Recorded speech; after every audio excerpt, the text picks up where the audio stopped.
Mon premier road trip sur les traces des châteaux allemands. On a pris la route et on a traversé la France pour arriver à Rust, la ville qui est juste à côté d'Europa Park. C'était notre première destination que je n'ai pas filmée. Je vous montre quand même le parking où nous nous sommes arrêtés donc pendant 2 nuits et on l'a sélectionné avec l'application Park4Night qui vous montre tous les endroits où vous pouvez rester dormir avec plein de commentaires qui sont très utiles pour vous aider à sélectionner le meilleur endroit. Donc nous on a dormi les 2 premières nuits dans la voiture avec des matelas de camping et nos coussins. On a ensuite repris la route pendant 4 heures et on est arrivé en Bavière, au pied des Alpes, dans la ville de Füssen.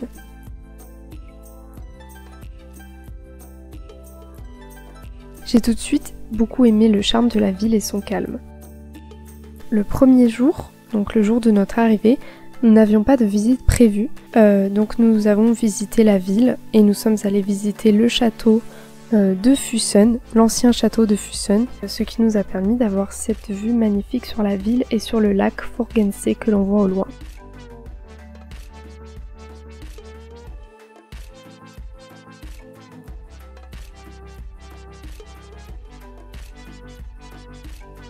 Donc nous avons passé notre première nuit à Füssen en voiture, pour donc la 3e nuit d'affilée en voiture.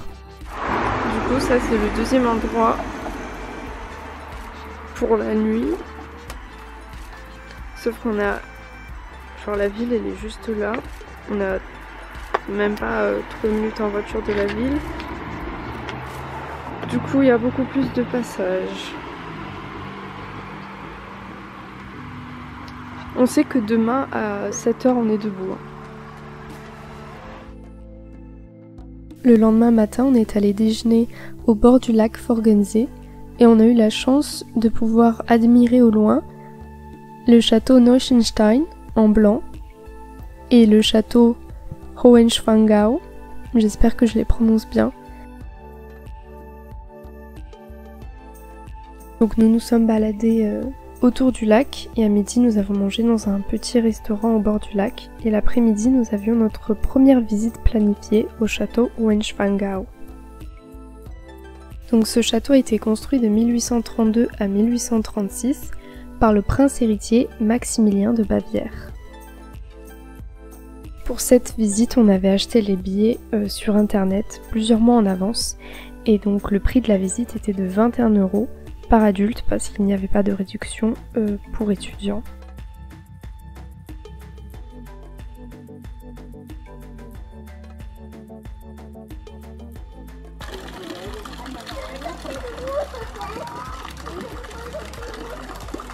Ce château se trouve juste en face du château Neuschwanstein qui a été construit par le roi Louis II de Bavière. Donc Louis II a passé toute son enfance dans le château Hohenschwangau, donc le château jaune, et il a décidé de construire le château Neuschwanstein pour pouvoir y vivre. Malheureusement il y a vécu moins d'1 an et à sa mort le château n'était toujours pas fini, il était toujours en construction. Pour cette 4e nuit, nous avions réservé un hostel qui se situait vraiment au centre de Füssen, c'était le Bavaria City Hostel. Et le lendemain matin, nous avions la visite à 10h15 du château Neuschwanstein. Nous avons décidé de partir plus tôt et de passer par la forêt pour monter jusqu'au pont, donc le Marienbrück,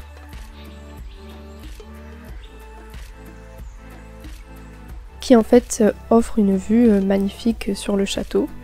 Alors moi j'avais vraiment le vertige donc c'était un peu compliqué de traverser le pont. Mais j'ai quand même vraiment profité de cette vue magnifique. Je vous conseille d'aller sur le pont relativement tôt, puisqu'à partir de 10 h, le pont est vraiment pris d'assaut. Il faut faire la queue pour monter sur le pont et pour pouvoir faire des photos. Nous avons ensuite rejoint donc le château. Alors pour entrer, j'ai trouvé que le système me faisait penser à un aéroport. Il faut avoir imprimé son billet. Sur le billet, il y a un QR code. Quand est arrivé l'heure de votre tour, vous devez scanner votre QR code et vous pouvez passer les barrières et commencer la visite. Donc la visite dure une demi-heure pour les 2 châteaux et il montre les pièces principales des châteaux.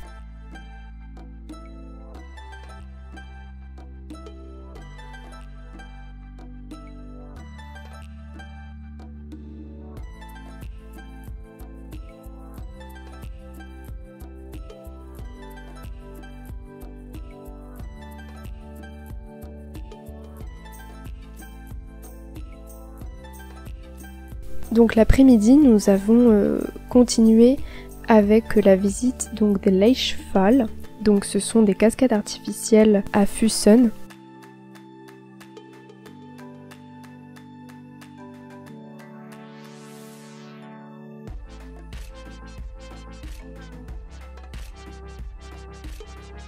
Donc c'était notre dernière journée dans cette ville et le lendemain nous avons repris la route pour aller jusqu'au lac de Constance, jusqu'au bord du lac de Constance, dans le village de Meersburg.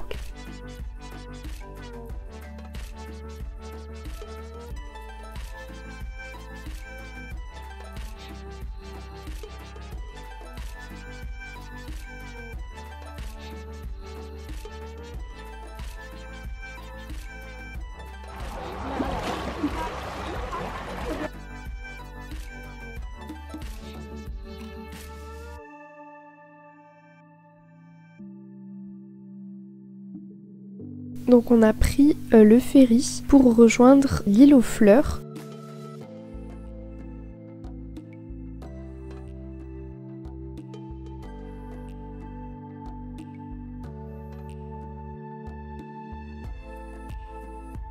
C'est une île sur le lac de Constance qui regroupe une très grande quantité de fleurs.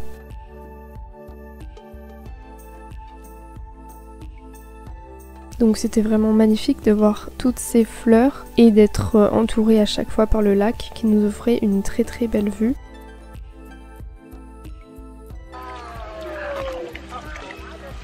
Donc sur cette île il y a également la serre aux papillons, donc on a vraiment voulu y aller, donc il fallait faire la queue pour entrer parce qu'il y avait beaucoup de monde et on a pu observer plein de papillons différents et même des tortues.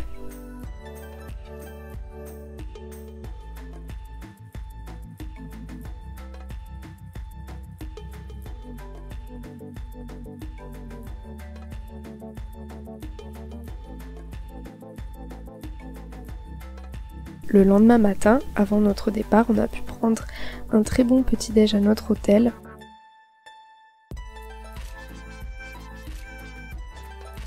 Et puis nous avons décidé d'aller visiter le château de Meersburg. Donc c'est le seul château où on avait le droit de filmer à l'intérieur, donc c'est pour ça qu'il y a ces quelques images.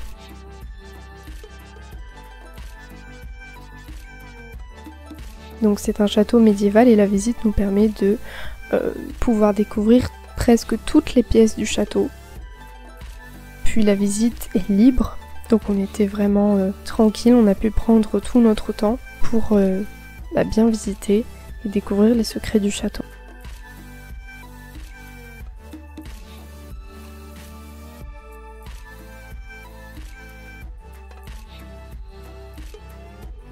Ensuite, nous avons repris la route et nous sommes arrivés au château de Liechtenstein. Donc il ne se situe pas dans le Liechtenstein, mais il s'appelle comme ça.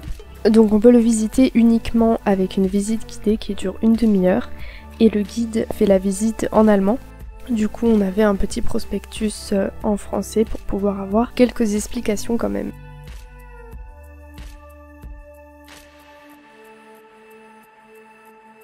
Et après la visite, nous sommes allés voir la tour Schönberg qui a été construite en 1905 et qui a en fait deux tours, donc un escalier pour monter et un escalier pour descendre et qui offre une vue magnifique sur toute la vallée.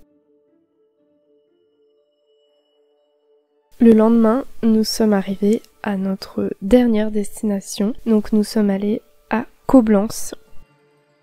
Donc c'était notre première grande ville en Allemagne du séjour.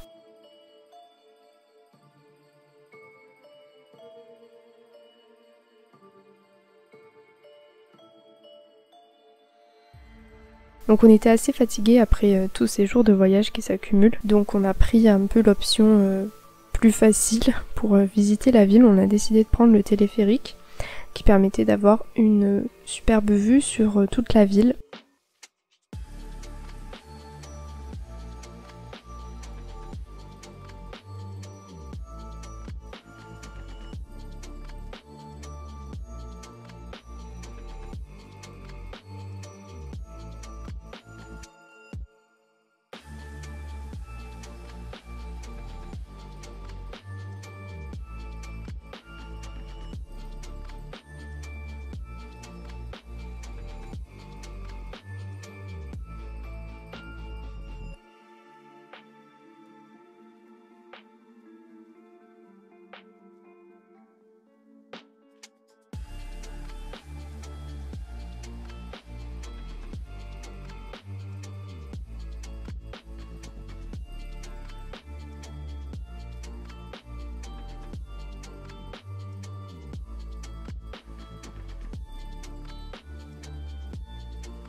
Donc pourquoi on avait décidé de s'arrêter à Coblence? Eh bien puisque Coblence se situe à 30 minutes du dernier château qu'on voulait visiter. Donc c'est le château d'Eltz. J'ai du mal à le prononcer. Donc c'est un château médiéval qui a été construit au XIIe siècle, mais il a fallu en fait 500 ans pour qu'il soit complètement fini. Ce château a une histoire assez originale puisque ce sont 3 frères qui ont décidé de cohabiter dans ce château. Donc chaque frère avait une partie du château bien distincte et indépendante, et pour aller d'une maison à l'autre, parce que chaque frère donc possédait une maison, il fallait passer par la cour intérieure, frapper à la porte, et donc le chef de la maison, donc le père, était le seul autorisé à pouvoir ouvrir la porte et faire entrer la personne.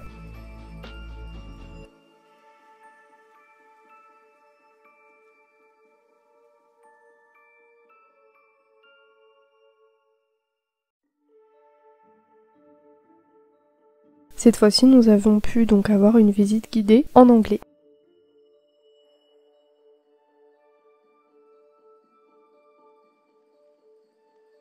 Donc c'était notre dernière visite de ce road trip, et le lendemain nous sommes donc rentrés en France et nous avons fait une halte à Dijon pour dormir dans l'Airbnb Harry Potter, donc qui est la vidéo qui a été publiée il y a 2 semaines il me semble, si vous voulez aller la voir.